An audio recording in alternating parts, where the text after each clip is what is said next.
Hi viewers, అందరికీ నమస్కారం. కాలం అనేది మనకు కలిసి రానప్పుడు ఏ పనిని తలపెట్టినా ఆటంకాలు ఎదురవుతూనే ఉంటాయి. అనారోగ్య సమస్యలు, అప్పుల సమస్యలు, డబ్బు సమస్యలు, కుటుంబ కలహాలు, ఇలా ఏదో ఒక సమస్య మనల్ని వెంటాడుతూనే ఉంటుంది.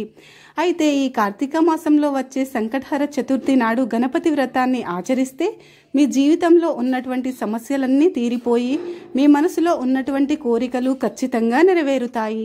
ఒక్కసారి ఈ వ్రతాన్ని చేసి చూడండి. ఖచ్చితంగా మీ జీవితంలో మార్పుని మీరే గమనిస్తారు. అంతటి శక్తి సంకటహర చతుర్థి వ్రతానికి ఉంటుంది. నవంబర్ 18వ తారీఖున సోమవారం రోజున సంకటహర చతుర్థి వచ్చింది. కార్తీక మాసంలో ఈ వ్రతాన్ని ఆచరించే వారికి అంతులేని ఐశ్వర్యం, ఊహించని అదృష్టం కలిసి వస్తుంది. కార్తీక సోమవారంతో కలిసి వచ్చిన ఈ చతుర్థి ఇంకా పవిత్రమైనది కాబట్టి నవంబర్ 18వ తారీఖున కార్తీక సోమవారం నాడు సంకటహర చతుర్థి వ్రతాన్ని ఏ విధంగా ఆచరించాలి, అలాగే పాటించాల్సినటువంటి నియమాలు ఏంటి, ఈ వ్రతాన్ని చేయలేనటువంటి వాళ్ళు ఏ నియమాలను పాటించాలి అనేటటువంటి విషయాలను గురించి ఇప్పుడు మనం ఈ వీడియో ద్వారా తెలుసుకుందాం. ఈ వ్రతాన్ని ఆచరించే స్త్రీలు సంకటహర చతుర్థి నాడు అనగా కార్తీక సోమవారం రోజున ఉదయాన్నే నిద్రలేచి చల్లటి నీటితో తలస్నానం చేసి ఇల్లంతా శుభ్రం చేసుకుని ఇంటి గుమ్మానికి పసుపు రాసి కుంకుమ బొట్లు పెట్టి గుమ్మం ముందర కలకలలాడే చక్కని ముగ్గులు వేయాలి. పూజ చేసే స్త్రీలు ఎరుపు రంగు వస్త్రాలను ధరించి ఈ వ్రతాన్ని ఆచరిస్తే చాలా మంచి ఫలితం ఉంటుంది. స్త్రీలు తమ కాళ్లకు పసుపుని రాసుకొని ఈ చతుర్థి వ్రతాన్ని ఆచరించాలి. పూజ ప్రారంభించే ముందుగా మీ పూజా మందిరంలో కొన్ని అక్షింతలను సిద్ధం చేసుకోవాలి. పూజా మందిరాన్ని శుభ్రం చేసుకొని వినాయకుని చిత్రపటానికి గంధం రాసి కుంకుమ బొట్లని పెట్టి వినాయకుడి చిత్రపటాన్ని పుష్పాలతో చక్కగా అలంకరించండి. అలాగే పూజా మందిరం ముందర ముగ్గుని వేసుకోవాలి. నువ్వుల నూనెతో కానీ కొబ్బరి నూనెతో కానీ విఘ్నేశ్వరుడి ముందర దీపాన్ని వెలిగించాలి. దీపంలో 5 వత్తులని వేసి దీపారాధన చేయాలి.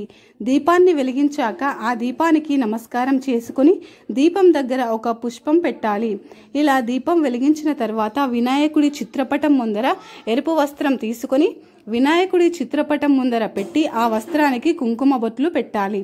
తర్వాత మీ కోరికలను మనసులో తలచుకుంటూ ఆ ఎరుపు రంగు వస్త్రంలో 3 గుప్పిళ్ళ బియ్యం, 2 వక్కలు, 2 రూపాయి నాణేలు, 2 తమలపాకులు, 2 ఎండు ఖర్జూరాలు వేసి ఆ వస్త్రాన్ని మూట కట్టి విఘ్నేశ్వరుడి చిత్రపటం దగ్గర ఉంచాలి.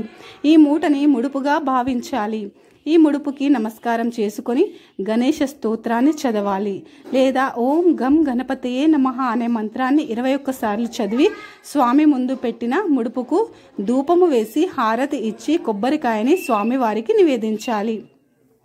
చివరగా గణపతికి నమస్కారం చేసుకొని 5 ప్రదక్షిణాలు చేసి మీ పూజా మందిరంలో ఉన్న అక్షింతలను తీసి మీ ఇంట్లో ఉన్న ప్రతి ఒక్కరూ తలపైన వేసుకోండి. ఈ వ్రతము చేసే వాళ్ళు ఉపవాసం ఉంటే మీరు చేసే వ్రతానికి రెట్టింపు ఫలితం ఉంటుంది. ఉపవాసం ఉన్నవాళ్ళు సాయంత్రము చంద్రుడిని చూసిన తర్వాతే మీ ఉపవాసాన్ని విరమించాలి. ఉపవాసం చేయలేనటువంటి వాళ్ళు మీరు తినే ఆహారంలో ఉల్లిపాయ, వెల్లుల్లి లేకుండా చూసుకోండి. ఉదయం ఈ విధంగా వినాయకుడికి పూజ చేసి సాయంత్రం సూర్యాస్తమయం తర్వాత పూజా మందిరంలో దీపం వెలిగించి మీ ఇంటి ముందర 2 దీపాలను వెలిగించాలి. సాయంత్రం 6 నుంచి 7 గంటల మధ్యలో స్నానం చేసి ఇంట్లో దీపాన్ని వెలిగించి ఉదయం వినాయకుడికి కట్టిన ముడుపును విప్పి ఆ ముడుపులో ఉన్న బియ్యంతో పొంగలి చేసి వినాయకుడికి నివేదించి మీ కుటుంబమంతా ప్రసాదంగా తీసుకోవాలి. మూటలోని తమలపాకులు, ఖర్జూరాలు, వక్కలు కూడా ప్రసాదంగా తినాలి. మూటలో ఉన్న 2 రూపాయి నాణేలు తీసి మీ పర్సులో పెట్టుకోండి లేదా మీ బీరువాలో పెట్టుకోండి. ఈ వ్రతాన్ని ఆచరించే స్త్రీలు మధ్యాహ్న సమయంలో అస్సలు నిద్రపోకూడదు, మంచం పైన కూర్చోకూడదు. ఈ వ్రతాన్ని చేయలేనటువంటి వారు వినాయకుడి ఆలయానికి వెళ్ళి గణపతికి గరికను సమర్పించి 11 ప్రదక్షిణాలను చేస్తే ఖచ్చితంగా వినాయకుడి ఆశీర్వాదం లభిస్తుంది. ఈ రోజున చేసే పూజలో ఖచ్చితంగా గరిక ఉండాలి. విఘ్నేశ్వరుడికి ఇష్టమైన వాటిలో గరిక ఒకటి. ఈ పూజలో ఏది ఉన్నా లేకపోయినా గరిక మాత్రం తప్పనిసరిగా ఉండాల్సిందే. కాబట్టి 21 గరిక ఆకులను తీసుకొచ్చి వాటిని శుభ్రంగా కడిగి ఈ గరికను వినాయకుడికి సమర్పించి మీ మనసులో ఉన్నటువంటి కోరికలను ఆ విఘ్నేశ్వరుడికి చెప్పుకుంటూ నమస్కారం చేయండి. ఇలా చేస్తే మీ మనసులో ఉన్న ఎటువంటి కోరికలైనా సరే అవి ఖచ్చితంగా నెరవేరుతాయి. ధనాన్ని ఆకర్షించడంలో యాలకులు బాగా పనిచేస్తాయి. కాబట్టి మీ ఇంటి సంపద విపరీతంగా పెరగాలన్నా, మీ భర్త బాగా సంపాదించాలన్నా ఈ సంకటహర చతుర్థి రోజున 21 యాలకులతో ఒక యాలకుల మాలను తయారు చేసి మీ పూజా మందిరంలో ఉన్న విఘ్నేశ్వరుడి చిత్రపటానికి వేయండి. పూజ పూర్తయిన తర్వాత ఈ యాలకుల మాలను తీసి మీరు డబ్బులని దాచిపెట్టే ప్రదేశంలో పెట్టుకోండి. మీ డబ్బు రెట్టింపు అవుతుంది. జీవితాంతం డబ్బు కష్టాలు లేకుండా విలాసవంతమైన జీవితాన్ని పొందుతారు.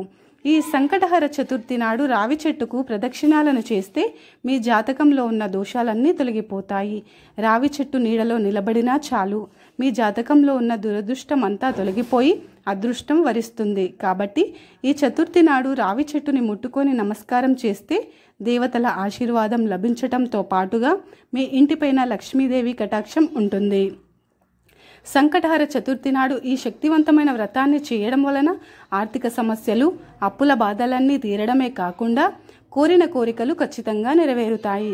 జాతక దోషాలన్నీ తొలగిపోతాయి. ఈ సంకటహర చతుర్థి నాడు రాత్రి నిద్రపోయే ముందుగా స్త్రీలు కుంకుమ బొట్టు పెట్టుకొని నిద్రపోతే మీ సౌభాగ్యం నిండు నూరేళ్లు వర్ధిల్లుతుంది. అలాగే మీ భర్త సంపద రెట్టింపు అవుతుంది. చతుర్థి నాడు చేసే ఏ చిన్న దానమైనా సరే గొప్ప ఫలితాన్ని ఇస్తుంది. ఈ చతుర్థి నాడు పేదలకు దానం చేస్తే కోటి జన్మల పుణ్య ఫలితం లభిస్తుంది. ముఖ్యంగా కందిపప్పుని దానం చేస్తే డబ్బు సమస్యలు తీరుతాయి. ఈ ప్రత్యేకమైనటువంటి ఈ రోజున గణేశుడిని పూజిస్తే మీ ఇంటికి అష్టైశ్వర్యాలు కలుగుతాయి. ఈ రోజున చేసే ఏ చిన్న దానమైనా సరే గొప్ప ఫలితాలను ఇస్తుంది. ఈ చతుర్థి నాడు చేసే పూజల వలన మీ జీవితంలో ఉన్నటువంటి కష్టాల నుంచి మీరు విముక్తిని పొందుతారు.